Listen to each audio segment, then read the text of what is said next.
Yo, what is up YouTube? It's your boy Legend and I am back with another video. You already know what this is just by looking at the thumbnail. What if Naruto was the strongest Hashira? If you guys enjoyed the video, make sure you hit that like button, subscribe while you're at it. Like goal for the video is going to be 5 likes as usual. Get this to 5 likes so you could hurry up and get the next part of this. But without further ado, let's just get into the intro so we can start this what if.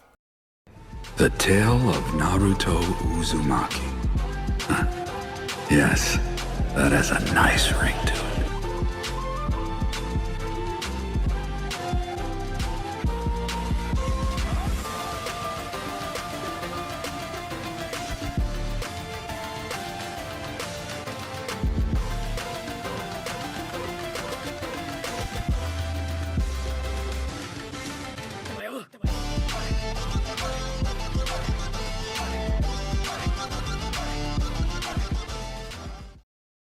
The light filtering in through the paper windows of the butterfly mansion was warm and golden, carrying the gentle scent of the summer flowers and clean tatami.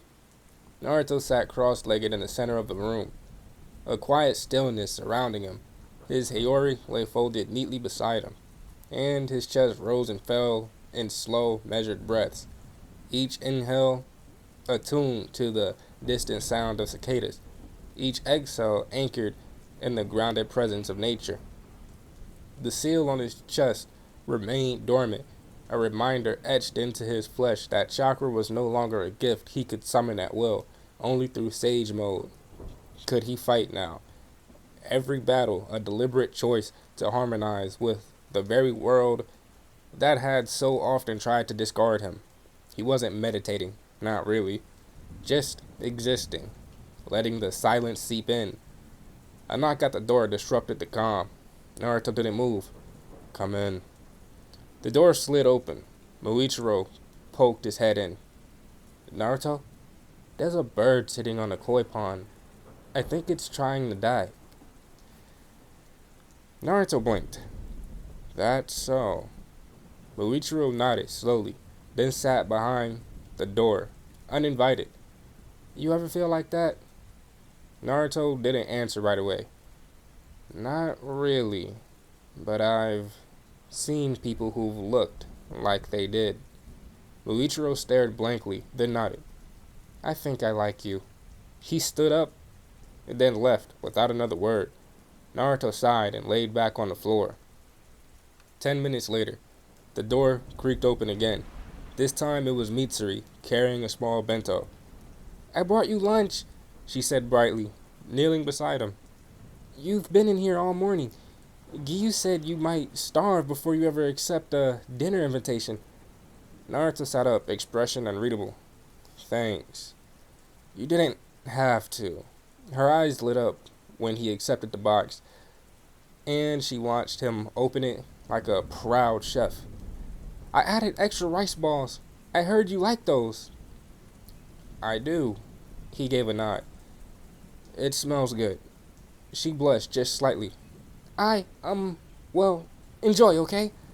He offered a faint smile, the kind that didn't reach his eyes. I will. And just like that, she turned and walked out, her heart fluttering, but her mind wondering why he still looked so distant. Later, Giyu passed by the room. He didn't knock. Naruto noticed the shadow on the other side of the doorway. You gonna say something? Giyu paused. No. Then keep moving. They shared a moment of silence. Then Giyu muttered, Don't die. Naruto smirked slightly. You too, Tomioka. The door opened again. This time, she didn't knock either. Shinobu stepped in, hands behind her back, that ever-present smile on her face. You're quite the popular one today. Naruto didn't look at her. He was still sitting, arms resting across his knees, watching the sky through the window. She walked further inside, kneeling, a polite distance from him. I've been meaning to talk to you. I've noticed, Naruto said plainly. She tilted her head. But you keep avoiding me. I've noticed that too. Her smile strained just a little. Why? He was quiet for a moment, then turned slightly to glance at her. I don't like pretending, he said flatly, and I don't like associating with people who lie to themselves, even if it's just a smile. The words hit harder than Shinobu expected. Her mask cracked. Not all the way, but enough. Her lips parted slightly, and the smile faded for just a second. Her violet eyes widened. You can tell? Naruto returned his gaze to the window. You're not the only one who's learned to wear a mask to survive. Shinobu stared at him in silence. He stood up slowly, brushing off his pants. Don't force yourself to be someone you're not. People like us, we see each other too easily. Then, without another word, he walked past her and left the room. The hallway of the Butterfly Mansion was quiet as Naruto walked through it, hands in his pockets, his expression unreadable. The scent of wisteria hung in the air, comforting, familiar, but also suffocating in moments like these. He stepped out into the garden courtyard, the sun high above, casting soft golden rays across the stone path. His feet barely made a sound. The momentary peace was interrupted by a sharp call.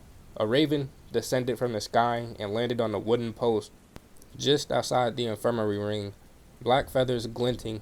Its eyes locked onto Naruto. He let out a breath through his nose. What now? The bird flapped its wings once, then extended its leg. A small scroll was tightly fastened to it with red string. Naruto approached and untied it. He didn't even have to open it to know what it meant. A solo mission. His fingers paused on the seal before unrolling the parchment. His eyes scanned the contents quickly. To Hashira Naruto Uzumaki. A series of disappearances have occurred along the mountain route northeast of Mount Amakumo. Reports suggest the presence of a demon with high speed and regenerative capabilities. Due to the region's remote terrain and a lack of surviving witnesses, we require someone with advanced tracking and solitary combat ability. Proceed immediately. Kagaya Ubuyashiki. Naruto lowered the scroll, his jaw tightening slightly. No rank, no warning of any upper moons, just the location and the command.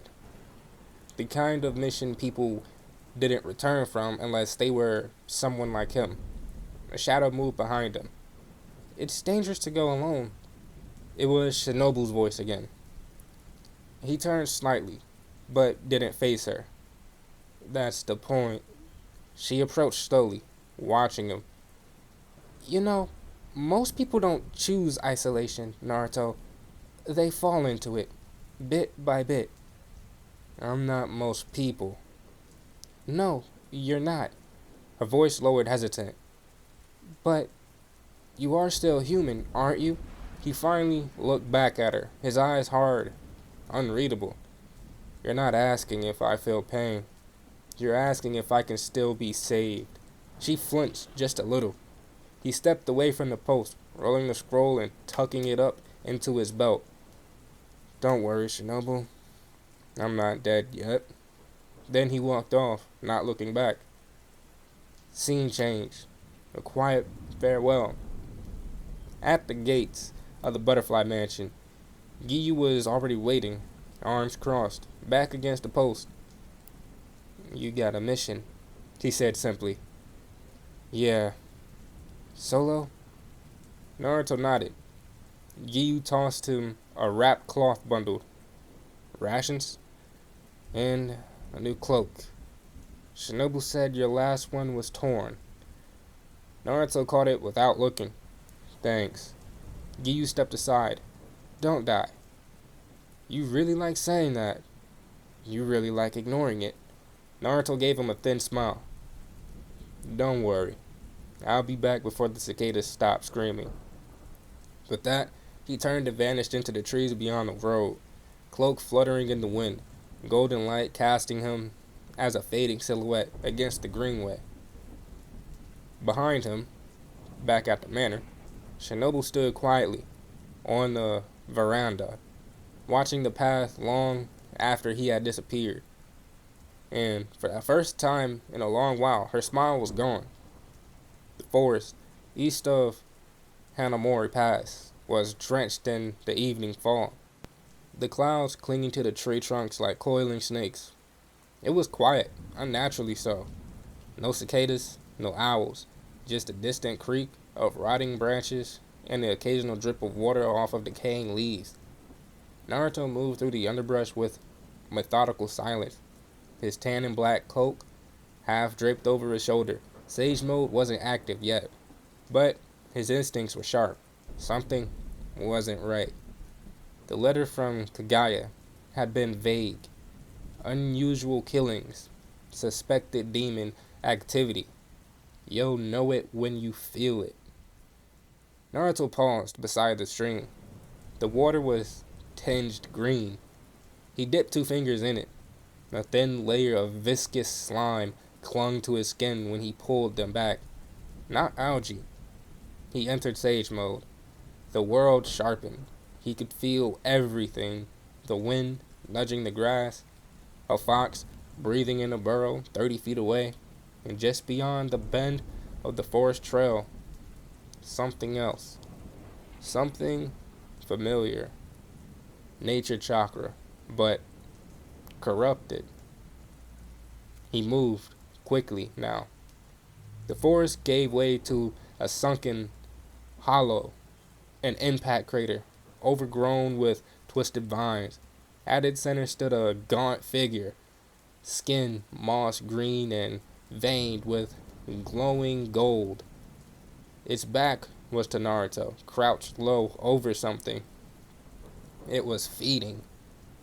The sound of crunching bones echoed through the trees. Naruto landed silently on a broken branch, eyes narrowing. The demon didn't look up. I was wondering if you'd come. Naruto said nothing.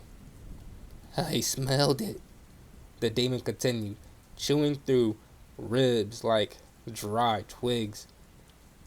That thick sage stink.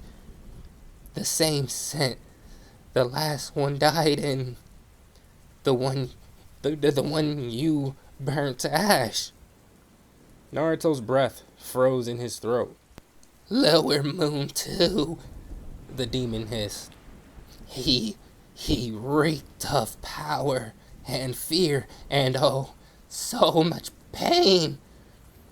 They left him behind after you got dragged away in those chains by your human lawmen. You should have burned him when you had the chance.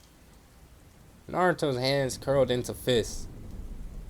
You ate him? The demon stood up slowly, turning to face him. Yellow eyes gleamed with excitement. I devoured every inch of him. Muscle, bone, blood. And something changed. I felt the earth. Heard the trees whisper. Your nature energy had soaked so deeply into him. It rewrote my body. Naruto's gaze dropped to the half-eaten corpse behind him. Not Lower Moon 2. Slender build.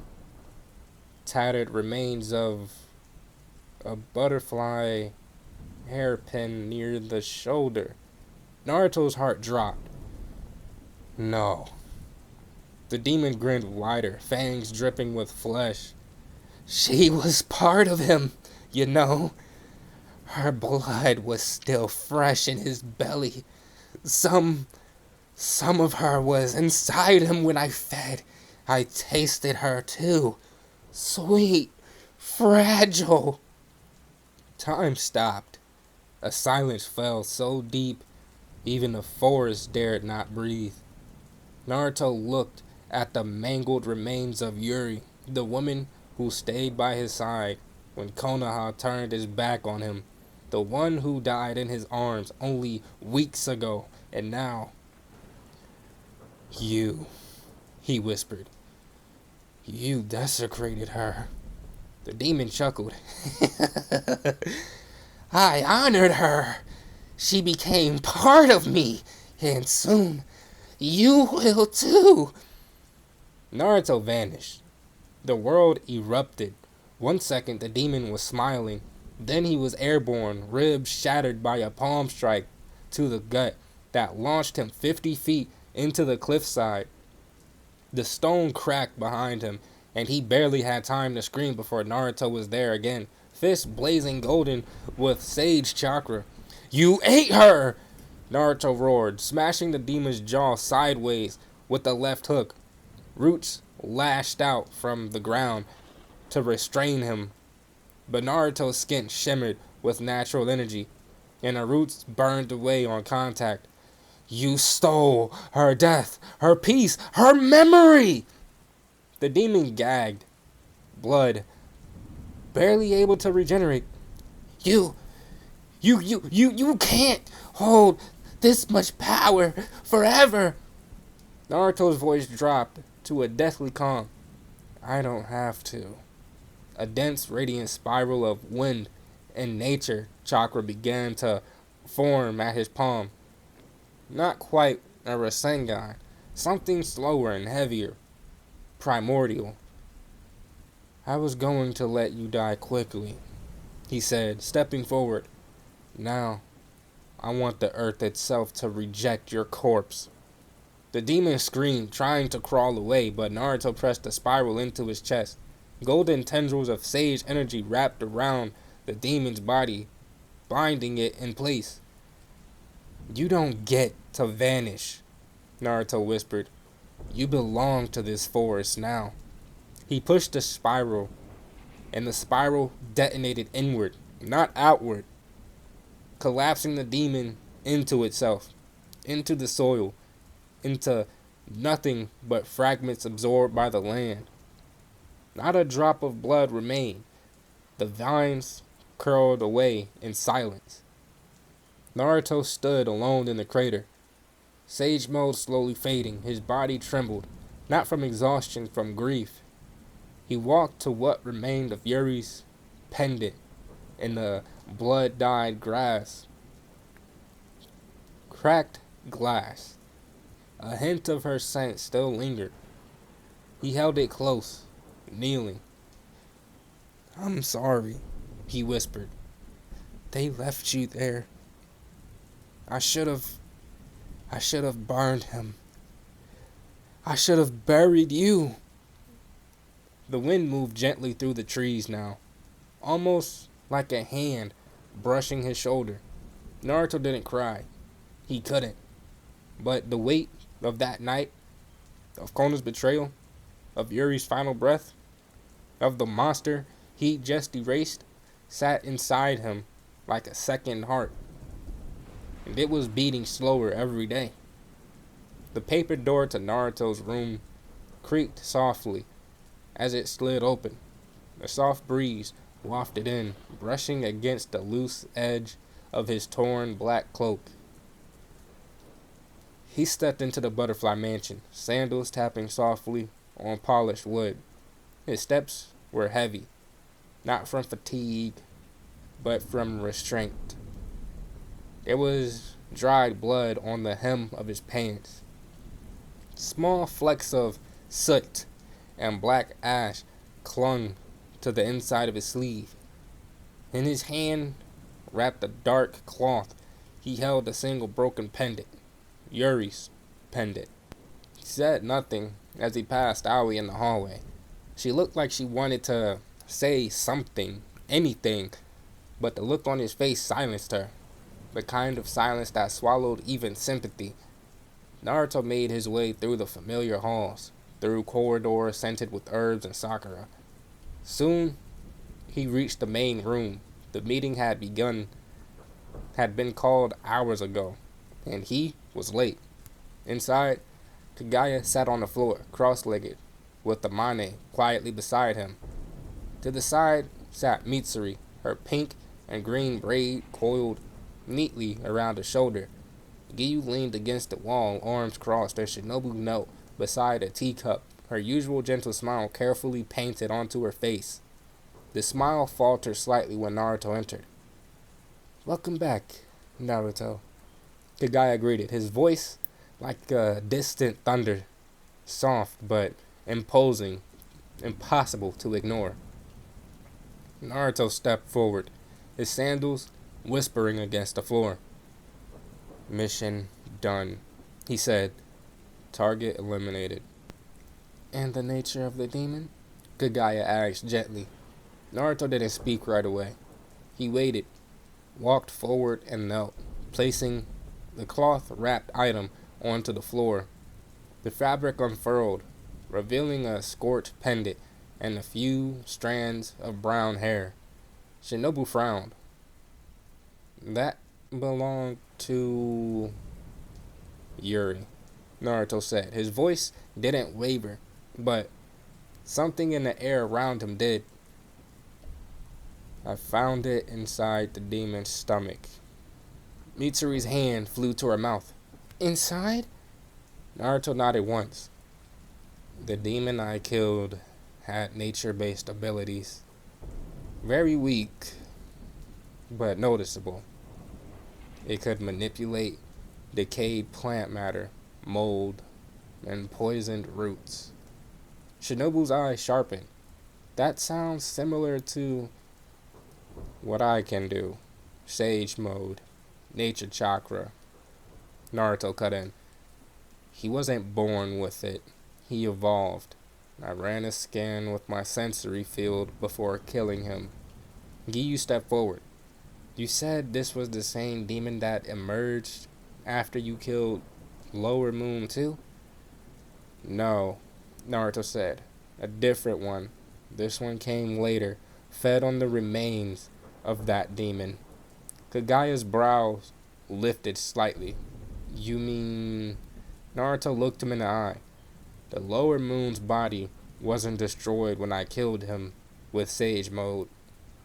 The cops arrested me before I could even think of burning the damn body. The area was left unprotected. A few days later, this new fuck fed on a corpse." Mitsuri's eyes widened. Then he absorbed Lower Moon's 2's powers." Naruto's jaw clenched. "Not just his." They went quiet. He lowered his gaze. "If the demon ate the body, and Yuri's body was still inside when I ended it, then..." He didn't finish. He didn't need to. Amane closed her eyes, whispering a prayer. Shinobu looked down, her hands tightening around her sleeves. Mitsuri looked like she might cry. Giyu turned away, his face unreadable. Kagaya closed his eyes. "You've endured something no one should, Naruto." "I don't need comfort," Naruto said, standing up again. "I need containment. If demons can evolve from sage energy from corpses, we'll have more of this soon." "I'll assign a team to recover the site," Kagaya said solemnly. "Shinobu, I trust you'll oversee analysis." "Yes, master," she said softly, but her gaze was locked on Naruto. He turned to leave. "Wait!" Shinobu's voice followed him. He stopped, hand on the sliding door. "You've been distant since you've returned," she said, rising to her feet. "Even more than usual. I tried to talk to you before. I thought maybe you were just grieving, but now I wonder." He didn't respond. "Why are you trying so hard to ignore me?" Naruto finally turned, his sandals making the lightest scrape as he faced her. "You really want to know?" She nodded, quietly. Mitsuri looked between them, concerned. "Like I said before, I don't associate with people who lie to themselves," Naruto said. Shinobu flinched, eyes narrowing slightly. "Excuse me?" "You smile like nothing's wrong." he said, voice low. Like the world didn't already break you. You speak sweetly, politely, but it's armor. You wear kindness like a mask. She looked away, visibly shaken. Naruto stepped closer, his tone sharper. I've seen real kindness. Yuri was kind, even when it hurt her. But you use your smile to hide the fact that you've given up. Mitsuri rose to her feet. Naruto, that's... No, Shinobu whispered, cutting her off. He turned back to the door. I don't hate you, but I don't trust lies. Not anymore. Then he was gone. The door slid shut behind him with a click. Inside the room, the silence returned, thick and raw. Kagaya sighed deeply, while Amane gently placed a hand on Shinobu's shoulder. Shinobu stood there, unmoving. He had seen right through her, and that hurt more than she expected. But guys, I'm going to end it off right here. If you guys enjoyed the video, make sure you hit that like button, subscribe while you're at it.